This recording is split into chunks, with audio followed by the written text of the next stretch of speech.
बिना मानक के चल रही सभी कोचिंग संस्थान प्रशासन द्वारा सील किए गए। लखनऊ में हुई घटना के बाद सुरक्षा मानकों के अभाव में सील किए गए कोचिंग संस्थानों को लेकर कोचिंग सेंटर के प्रबंधकों के साथ कोचिंग फिर संचालित हो सके, उस पर चर्चा हुई। अयोध्या विकास प्राधिकरण में विधायक वेद प्रकाश गुप्ता, महापौर गिरीशपति त्रिपाठी और उपाध्यक्ष अनुराग जैन, जिला विद्यालय निरीक्षक पवन तिवारी की मौजूदगी में बैठक संपन्न हुई। बैठक में मानकों को पूरा करने के बाद कोचिंग संचालित करने पर सहमति बनी। मानक में कोचिंग संचालकों को अग्निशमन सिलेंडर 2 निकास मार्ग पंजीकरण, फायर एनओसी सहित सभी सुरक्षा मानक तय समय पर पूरे करने और शपथ पत्र जमा करने के निर्देश दिए गए।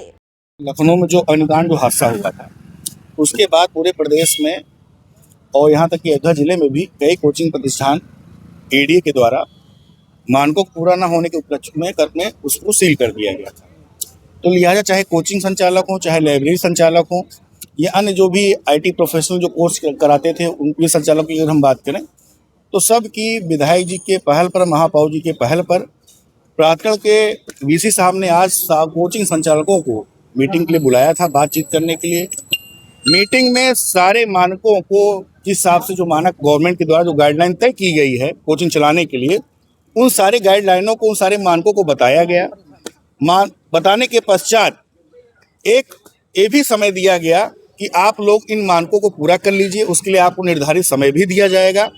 और समय के अंदर अपनी सारे मानकों को पूरा कर लीजिए। और रही बात कोचिंग खोलने की बात है तो उसके लिए उन्होंने 2-3 दिन के अंदर सारे कोचिंग संचालकों से एक शपथ पत्र मांगा है कि जो आपकी बिल्डिंग में जो कमी है या जो भी समस्याएं हैं, जो मानक हैं, जो अधूरे हैं, जिनको पूरा करने हैं, उसको लिखित रूप से आप हमें दे दें। प्रमुख मानक और सबसे पहले तो एनओसी अग्निशमन की हो गई, प्लस बहुत लोग ने डिवाइस आप। सबसे पहले तो हम ये कहना चाहेंगे कि जो छात्र हैं उनकी शिक्षा तो प्रभावित हो ही रही है, क्योंकि बहुत सारे छात्र हैं जो फैजाबाद में आते हैं। वो करीब आजकल देखा जाए तो पूर्वांचल का एजुकेशन का जो सबसे बड़ा हब है वो आपका अयोध्या है और लगभग 20 से 25 जिलों के बच्चे यहाँ पर आते हैं, रुकते हैं और पढ़ाई करते हैं।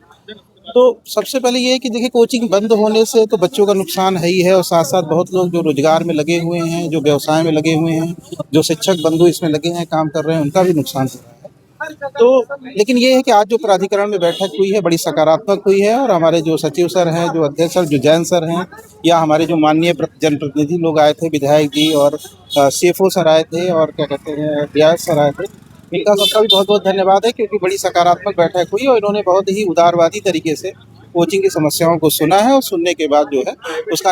ये लखनऊ में हृदय विदारक घटना घटी थी कोचिंग में, जिसके बाद माननीय मुख्यमंत्री ने उसको संज्ञान में लिया और कोचिंग संस्थान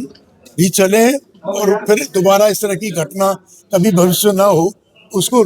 प्रिकॉशन रखते हुए उन सब चीज़ों को मानक के अनुसार कराने का प्रयास किया जा रहा है। मेरी कल बात हुई थी, हमारे उपाध्यक्ष हैं मिस्टर जैन, उन्होंने विकास प्राधिकरण की उसमें बैठक रखी कि मानचित्र, फायर विभाग, डीआईएस विभाग, ये सभी लोगों को बुलाकर, हमारे मेयर भी थे, हम भी थे, हम सब लोग इस बात के लिए सुनिश्चित किए कि व्यवस्थाएं जो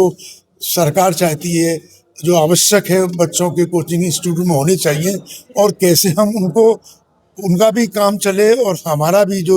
एक मानक है वो पूरा हो, उसके बीच का रास्ता निकालते हुए इसको शुरू कराएंगे। और मुझे लगता है कि हमारे उपाध्यक्ष महोदय ने जिस तरह रखा है चीज़ों को, ठीक प्रकार से वो उन सब चीज़ों को कराने के प्रयास करेंगे। लेकिन जो प्रैक्टिकल कठिनाइयाँ हमारे कोचिंग वाले बच्चों की है। देखिए, आज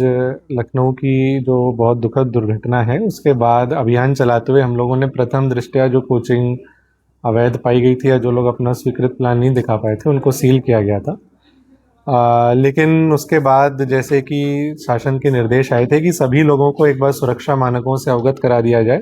और एक समय दे दिया जाए, निश्चित समय दिया जाए जिसमें कि अगर वो सुरक्षा मानक पूरे कर लेते हैं अपने, तो कोचिंगों का संचालन किया जा सकता है। तो उसी के क्रम में माननीय महापौर, माननीय विधायक जी के नेतृत्व में हम लोगों ने यहाँ पर सभी कोचिंग संस्थालक एवं जितने भी व्यावसायिक प्रतिष्ठान हैं उनके जो संचालन करता है उनको हमने यहाँ पर बुलाया था और उनको हम लोगों ने जो मानक हैं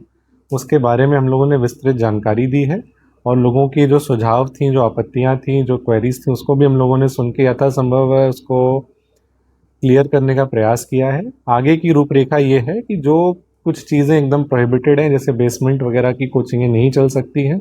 तो उसमें उन लोगों से अनुरोध किया गया है कि आप लोग अपनी ऐसे भवन तलाश लें जहाँ पर आपको इन मानकों की दिक्कतें ना हो, और उसके अलावा जो उसके ऊपर के तलों पर जो भवन है जहाँ पर एक निश्चित टाइमलाइन के हिसाब से हम लोगों ने एक एसओपी बनाई है, उस टाइमलाइन में उस भवन स्वामी या जो उस कोचिंग का संचालक है उसको वो गतिविधियां पूरी करके हम लोगों को यहाँ पर बताना पड़ेगी, और इस तरीके से हम लोग उनको एक उनसे शपथ पत्र लेके कि सभी लोग उस प्रकार की चीज़ों को रेगुलराइज करेंगे, फिर हम लोग धीरे धीरे इसको खोलेंगे और कोशिश करेंगे कि सभी सुरक्षा मानक पूरे हो जाएं और जितने भी हमारे बच्चे हैं एक सुरक्षित माहौल पर वो यहाँ पर पढ़ाई कर सकें। ये है विकास पूरे प्राधिकरण का प्रयास रहेगा, और यहाँ पर हम लोग एक डेडिकेटेड हेल्प डेस्क भी बना देंगे जिसमें कि अगर कोई आता है तो वो अपने उसके जो भी अगर कोई छोटी मोटी क्वेरीज है तो उसको हम लोग टाइमली डिस्पोजल करके उसका नक्शा जो है एक समायोजित कर दें। मैंने आपको बताया कि आज हमारी पहली बैठक हुई है और हम सभी लोग जो सुरक्षा मानकों की एक एसओपी सभी को बता दी गई है, उसके क्रम में सभी भवन स्वामी अपना अपना एक सैद्धांतिक सहमति शपथ पत्र के माध्यम से प्राधिकरण को जैसे ही देंगे हम लोग कोशिश करेंगे कि उसके बहुत नज़दीक समय में वो प्रतिष्ठान के जो मानक हैं, प्रमुख मानक हैं, वो आपकी बिल्डिंग की हाइट पे और आपके फ्लोर एरिया पे डिपेंड करते हैं, और उसके हिसाब से जो हमारे सबसे बेसिक मानक हैं कि कम से कम 2 सीढ़ियाँ हों, निकास और प्रवेश के अलग अलग द्वार हों, फायर एक्सटिंग्विशर्स की पर्याप्त व्यवस्था हो, मॉक ड्रिल हो, साइनेजेस लगे हुए हों, और कोई जितने भी एग्जिट डोर है वहाँ पर ताले ना लगे हुए हों, और फायर एनओसी अगर रिक्वायर्ड है, स्मोक डिटेक्टर, हीट डिटेक्टर अगर रिक्वायर्ड है, तो वो सब चीज़ें हमारे लिए एकदम अनिवार्य चीज़ें हैं। लोगों से अनुरोध